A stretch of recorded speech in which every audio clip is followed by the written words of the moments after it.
Hey everyone, I have a super fun quilt to share with you today. It's called a Roundabout and it uses 10-inch squares. I can't wait to show you how easy it is to make.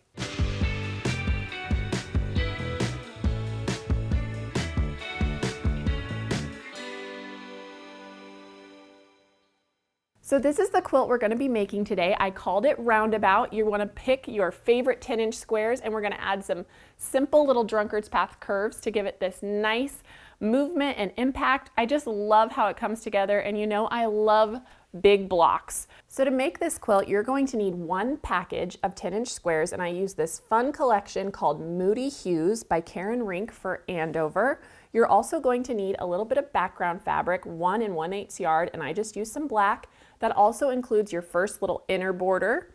For your outer border, I use this cute navy star print from the line. You also need 1 1/8 yard of that. And then for the backing, I use this fun purple print, and you'll need 4 1/4 yards with vertical seams, or if you have a 108, you'll need 2 1/8 yard. A couple other things that will be helpful. We have both the mini and the small drunkard's path templates. Those are really great. If you don't have the templates, the pattern does include the curves that you'll need to use. We also have these great new labels that I added to the back of the quilt.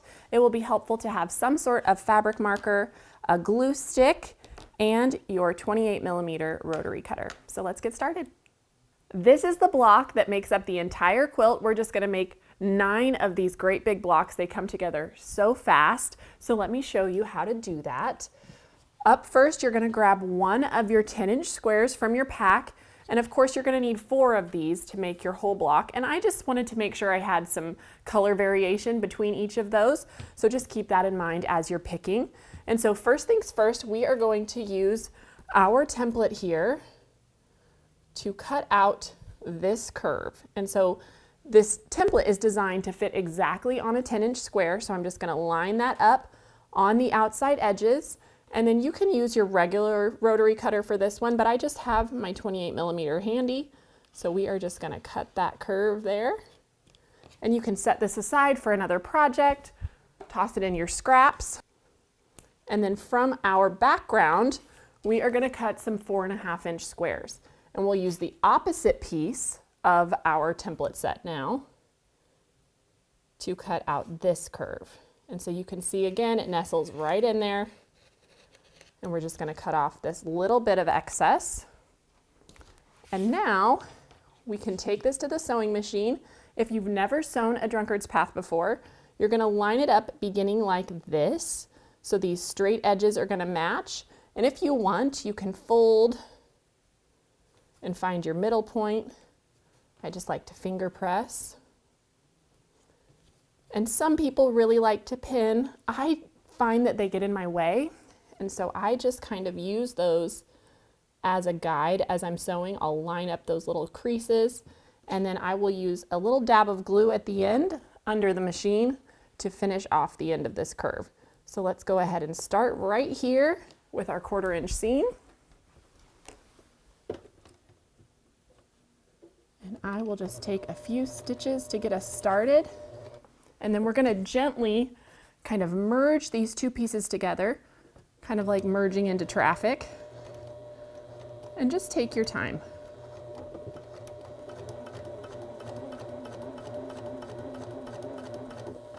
I'm getting close to that middle now. I can really line up those 2 creases. And then as I'm getting closer to this end here, I'll just keep merging those 2 fabrics together gently under the presser foot. And then I'm going to stop for just a second. And I like to put a little dot of glue right here at the end. And you could totally pin this if you want. But for me, the glue is much easier. And then I'm going to swing this around.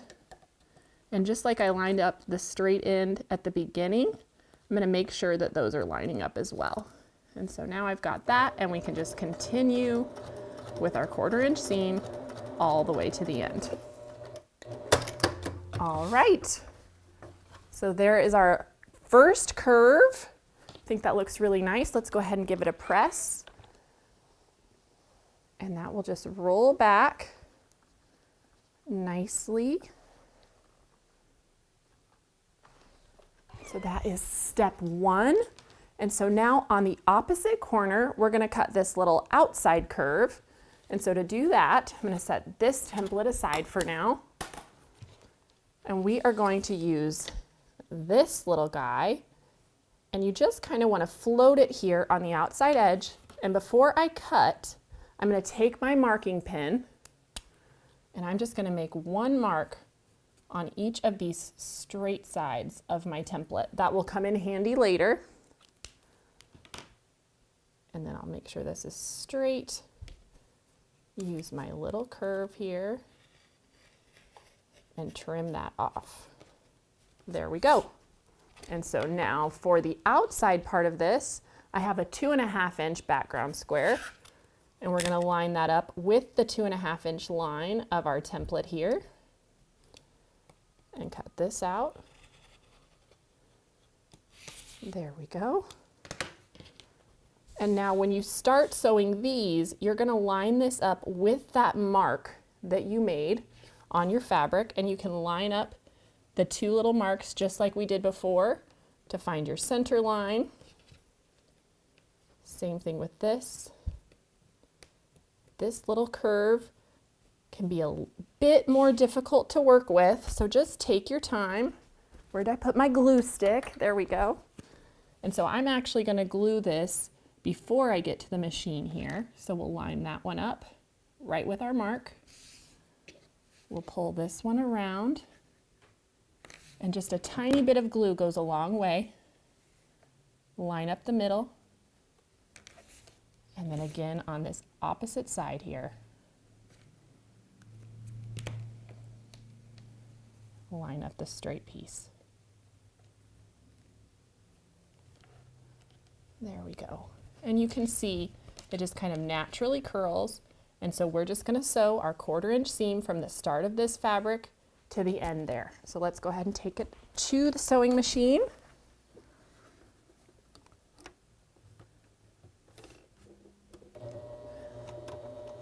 I am going to back stitch just because I don't want that to come out later. And then I'm going to gently make my way around this little curve. And sometimes having a stiletto with this little curve can be handy as well.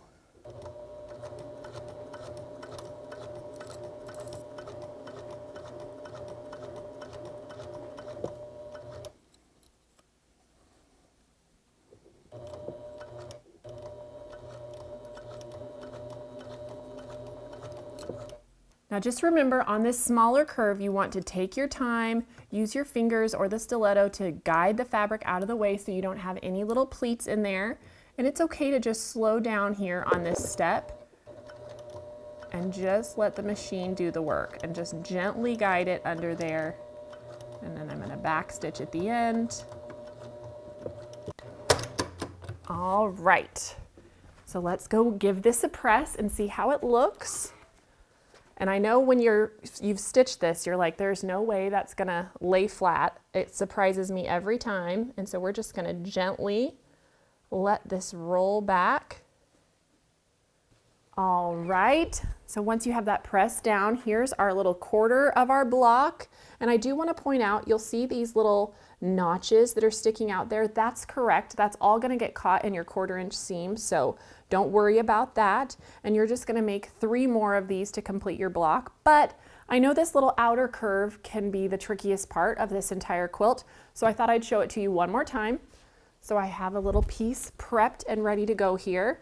So I've already cut the curves for us. Let's go ahead and take it to the machine now. And I am gonna start by putting my little dot of glue right there, lining up this little straight edge, giving that a nice little press to hold it in place. Then we'll pull around and line up our middle seams.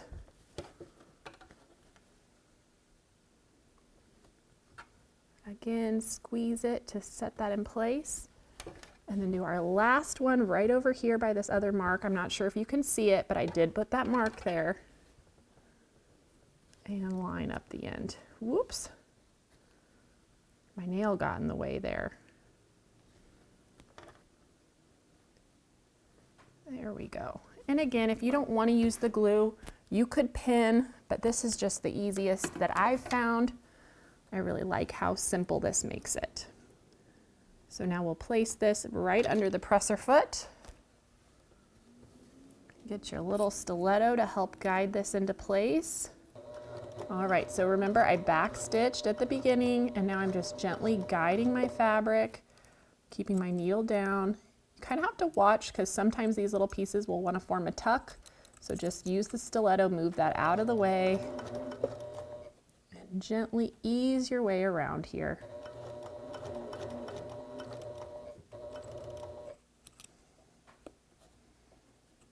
There we go.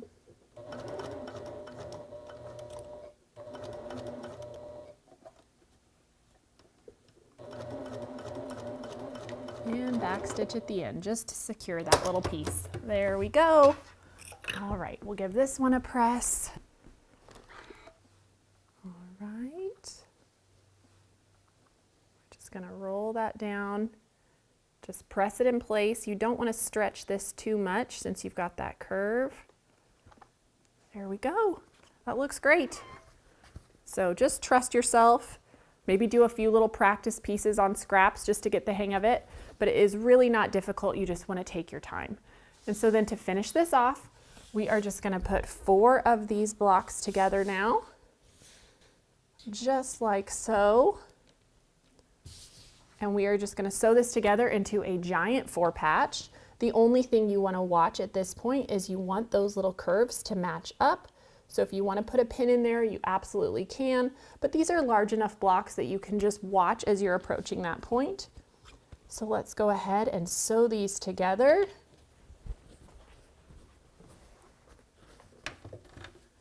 With our 1/4 inch seam.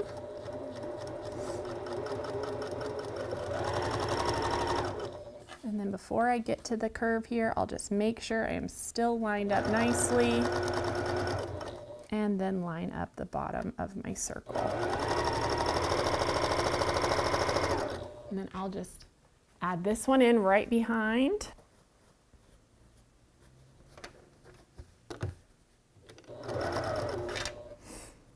And then make sure I'm matching here, hold that in place.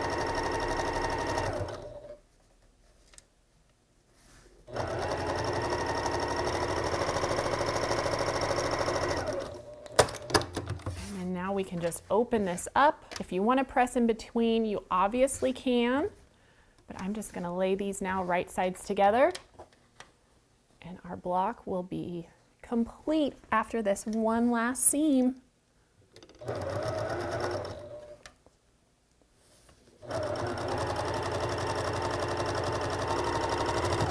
So when I get to the middle here, I am going to make sure that these center seams are nesting, going in opposite directions. And then match up our circles.